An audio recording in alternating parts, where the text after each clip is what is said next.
Nos animaux de compagnie seraient-ils devenus indésirables? La cohabitation devenant de plus en plus compliquée avec nos amis à quatre pattes, que ce soit en forêt, sur les plages ou bien en ville, où des tensions fréquentes sont rapportées. Alors, quelle place pour les chiens dans l'espace public? C'est la question du jour. Le 28 avril dernier à Plérin, dans les Côtes-d'Armor, une manifestation contre un projet d'arrêté interdisant totalement l'accès aux chiens sur la plage des Rosaires du 1er juin au 30 septembre a rassemblé une centaine de personnes. En cause, les déjections canines et le risque d'une eau polluée rendant impropre la baignade. Une mesure jugée bien trop radicale par les propriétaires canins. Si chacun comprend et qu'on met des annonces, on peut mettre des pancartes en disant merci de ramasser vos déjections pour le respect de tous, etc. Mais qu'on n'interdise pas.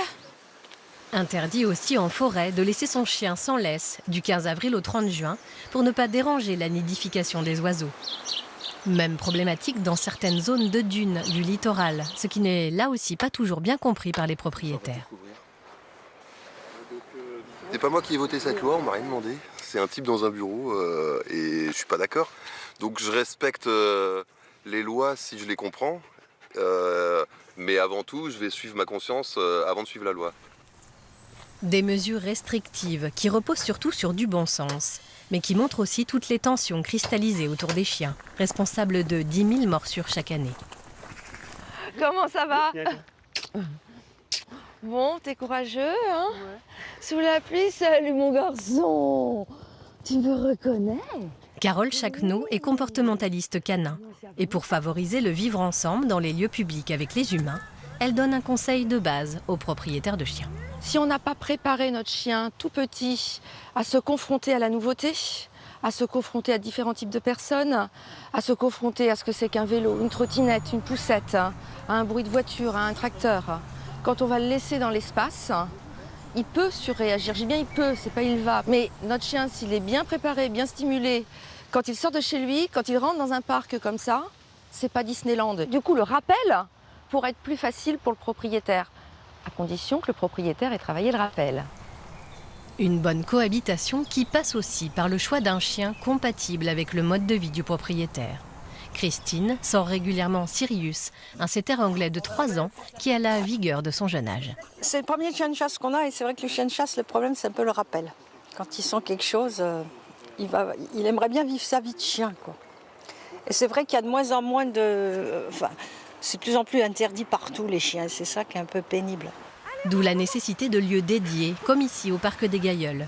À Rennes, il existe comme dans beaucoup d'autres villes des parcs à chiens clôturés, où ils peuvent évoluer sans laisse, ce qui fait le bonheur de Sylvain et de Rebelle, son croisé bosseron labrador de 12 ans. Un Rebelle. Ils ont besoin de s'épanouir, ils ont besoin de prendre des odeurs, et c'est pas avec 2 mètres de laisse qu'on y arrive. Je pars du principe que j'ai le droit d'avoir un chien, que d'autres ont le droit de ne pas en vouloir et de ne pas aimer ça. Et donc je rattache mon chien quand je croise quelqu'un.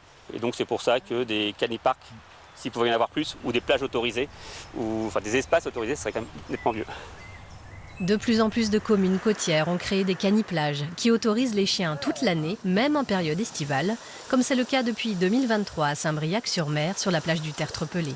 Une expérimentation qui doit aussi rimer avec propreté et éducation des maîtres. Attention toutefois au risque de marginalisation des chiens. Si on était un petit peu plus tous raisonnables, on arriverait à cohabiter, puisque vraiment le chien, c'est tout sauf une catastrophe au quotidien, hein. Ça peut créer des liens, ça peut créer des contacts. Mais il ne faut pas en avoir une peur exacerbée, même si on a le droit d'avoir peur pour plein de raisons. Et puis il faut que nous, propriétaires, intervenants autour de l'animal, on puisse faire passer le message pour un peu dédiaboliser ce chien qui c'est pas un loup, c'est plus un loup, c'est fini. Il n'est que le reflet de ce qu'on lui propose comme mode de vie aujourd'hui. Donc on pourrait arriver à moins de lois. Déjà, commençons par respecter celles qui sont là. Et c'est peut-être à nous de faire l'effort aussi d'être déjà bien réglo dans ce domaine-là. Avec 80 millions d'animaux de compagnie, la France est dans le top 3 des pays européens. Aujourd'hui, plus de 20% des Français possèdent un chien.